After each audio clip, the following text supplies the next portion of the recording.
Hello and welcome to Nomi Rajan's lifestyle channel.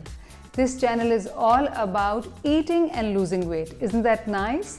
We all want to enjoy good things in life and eating is one of that. So I'm going to share a gluten-free recipe with you today which is made with the winter fruit called persimmon. And in Pakistan we call it passion fruit as well. So let me show you how to make it. Level whatever dry ingredients we take with the back of the knife and just level it straight so the extra will come off. And of course we don't want to waste it, so I'm going to take it out here. Okay, good. 1 cup done, another cup.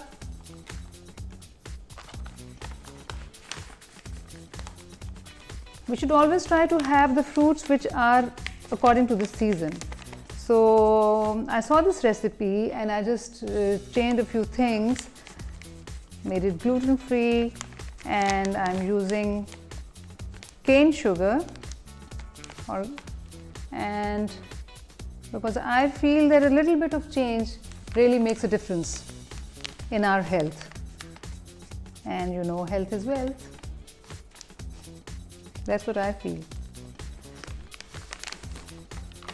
And as it is, you know, even if we try to control whenever we eat out or visit a friend, we end up eating a lot of things that we would rather not. So 2 cups of gluten-free flour, 1.5 teaspoon of baking soda. We will also add 1 teaspoon of baking powder.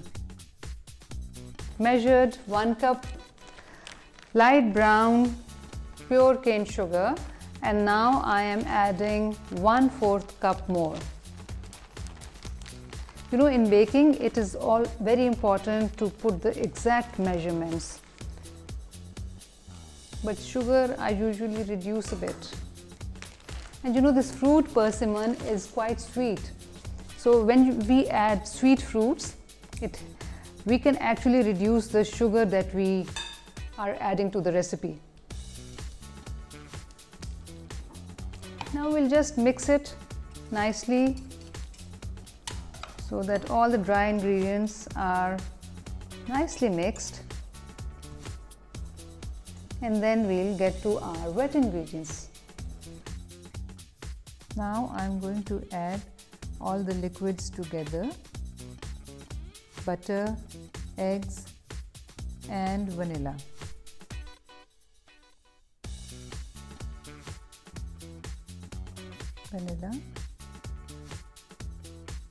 And now I'll add the eggs. It is actually better to break the eggs on the shelf and then add to the bowls, to the mixing bowl. Now I am going to cut the persimmon. I've cut one and the rest I will cut in front of you.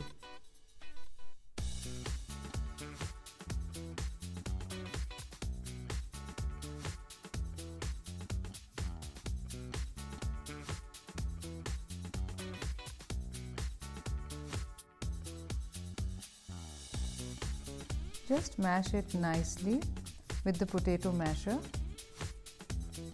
as much as you can. If you get a softer persimmon, it is even better because then you don't have to mash too much. This is how much I have mashed this one.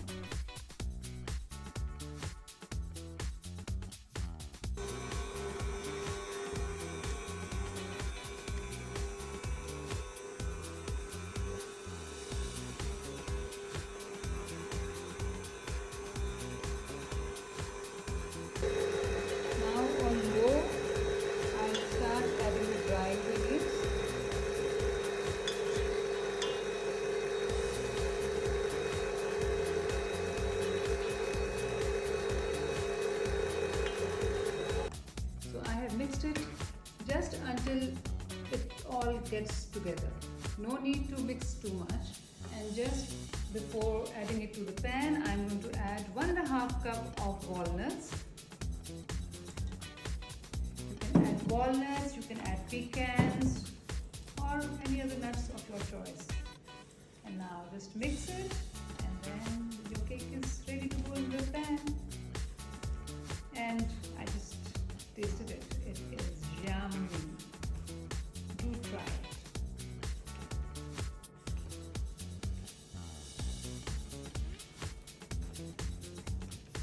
Okay, I want to show you that this is the parchment paper and this is the pan.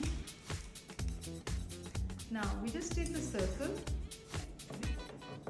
which will be the center of the pan, and then the rest we cut as a just like fringe, so that when we put it in the pan, it easily sits in the pan.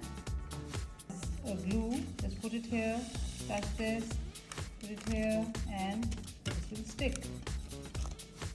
Okay, same way, if like this it's falling, just take some glue, which is the batter, and just put them together like this, so that they don't fall in the batter while baking.